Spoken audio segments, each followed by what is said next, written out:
வீடியோவில் என்ன பார்க்க போகிறோம்னா மாங்கொட்டை குழம்பு பார்க்க போகிறோம். இது நம்ம மாங்காய் வத்தலுக்காக அரிஞ்சு உப்பு போட்டு வச்சுருப்போம். அதில் எடுத்த பிறகு இந்த விதையை யூஸ் பண்ணிக்கலாம் இந்த குழம்பு வச்சு. அதுபோல் ஒரு 3 மாங்கொட்டையை இப்படி 2 வெட்டி வச்சுருக்கேன். ஒரு 25 பூண்டு பல், ஒரு 15 சின்ன வெங்காயம், ஒரு பெரிய லெமன் சைஸ் புளியை கரைச்சி தண்ணி எடுத்து வச்சுருக்கேன். மசாலாவுக்கு தனி மிளகாய்த்தூள் 1 டீஸ்பூன், வீட்டில் அரைக்கக்கூடிய குழம்பு மிளகாய்த்தூள் 2 டேபிள் ஸ்பூன், தாளிப்புக்கு 1 டீஸ்பூன் வெந்தயம், மிளகு 1 டீஸ்பூன், உப்பு தேவையான அளவு, நல்லெண்ணெய் தான் எடுத்துக்கணும், நல்லெண்ணெயும் தேவையான அளவு. இப்போ எப்படி செய்கிறதுன்னு பார்க்கலாம். இப்போ ஒரு கடாய் வச்சுருக்கேன். இதில் எண்ணெய் எதுவும் சேர்த்துக்காமல் ட்ரையாகவே பூண்டு ஒரு 10 பல் பூண்டு எடுத்துக்கிறேன். இதோட மிளகு 2 சேர்த்து வறுத்து எடுத்துப்போம். இப்போ நல்லா மிளகும் பூண்டும் நல்லா வாசனை வர அளவுக்கு வறுத்துக்கோங்க. இப்போ வாசனை வருது, ஃப்ளேமை ஆஃப் பண்ணிடலாம். இது ஆறுனதும் பொடியாக இடித்து எடுத்துகிட்டு வந்துடுவோம். பொடியானால் ரொம்ப பவுடராக இல்லாமல் நச்சு நாப்பில் எடுத்துகிட்டு வரலாம். இந்த குழம்புக்கு மண் சட்டியில் செய்கிறது நல்லாயிருக்கும், அதனால் மண் சட்டி எடுத்து வச்சுருக்கேன். இப்போ சட்டி காஞ்சிடுச்சு.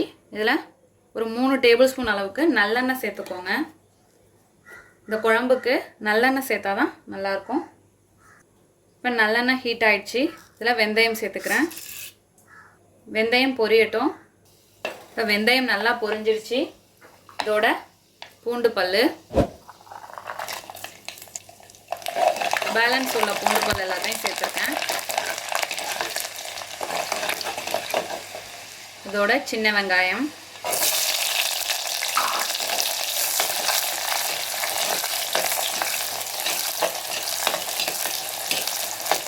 நல்லா வதங்கட்டும். இப்போ வெங்காயம் பூண்டு வதங்கிடுச்சு. இதில் தனி மிளகாய்த்தூள், குழம்பு மிளகாய்த்தூள் 2 சேர்த்து கலந்துக்கோங்க.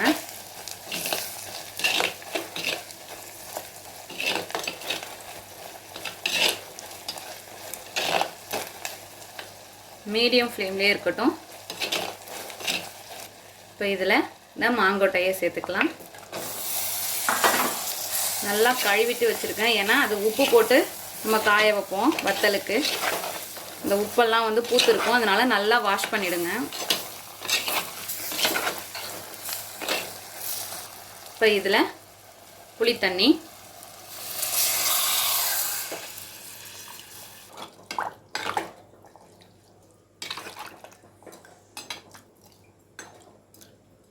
இப்போ இதோட உப்பு தேவையான அளவு சேர்த்துக்கோங்க.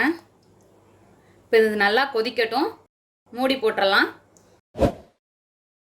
இது கொதிச்சு கொஞ்சம் கெட்டி பதம் வர வரைய கொதிக்கட்டும். இப்போ 5 மினிட்ஸ் ஆயிடுச்சு. ஓப்பன் பண்ணி பார்க்கலாம். இப்போ பாருங்கள் எப்படி நல்லா கொதிச்சு வந்திருக்குன்னு. அது கொதிக்கிற ஸ்டேஜில் அந்த டைமுக்குள்ளே நான் அந்த பூண்டும் மிளகும் இடித்து எடுத்துகிட்டு வந்துட்டேன். இந்த அளவுக்கு தான் இருக்கணும், ரொம்ப பவுடராக்கிடாதீங்க. நான் இடிக்கல்ல சேர்த்து இடித்து எடுத்துகிட்டு வந்தேன். இப்போ குழம்ப பாருங்கள், நல்லா இந்த அளவுக்கு கெட்டியாக வந்திருக்கு. இன்னும் ஒரு 5 மினிட்ஸ் கொதிக்கட்டும். இப்போ ஓப்பன்லேயே இருக்கலாம், இன்னும் கொஞ்சம் கெட்டியாகட்டும். இப்போ 5 மினிட்ஸ் ஆயிடுச்சு. பாருங்கள் எண்ணெயெல்லாம் பிரிஞ்சு நல்லா வந்துட்டு. இந்த ஸ்டேஜில் பூண்டையும் மிளகையும் இடித்து வச்சதை சேர்த்துக்கலாம். சேர்த்துட்டு கலந்துக்கோங்க. கலந்ததும் மூடி போட்டு 1 நிமிஷம் கொதிக்க விட்டு ஃப்ளேமை ஆஃப் பண்ணிடுங்க. இப்போ 1 நிமிஷம் ஆயிடுச்சு. ஃப்ளேமை ஆஃப் பண்ணிடலாம். இதை அப்படியே விட்டுருங்க. ஒரு 10 மினிட்ஸ் அப்படியே இருந்துட்டு அப்புறம் ஓப்பன் பண்ணி காட்டுறேன். இப்போது ஓப்பன் பண்ணி பார்க்கலாம். பாருங்கள் எப்படி வந்திருக்கு பாருங்கள். நம்மளோட அருமையான அற்புதமான மாங்கொட்டை குழம்பு தயாராகிடுச்சு. இதே போல் நீங்களும் உங்கள் வீட்டில் செஞ்சு பார்த்துட்டு எப்படி வந்துச்சுன்னு கமெண்ட்டில் சொல்லுங்கள். தேங்க்யூ.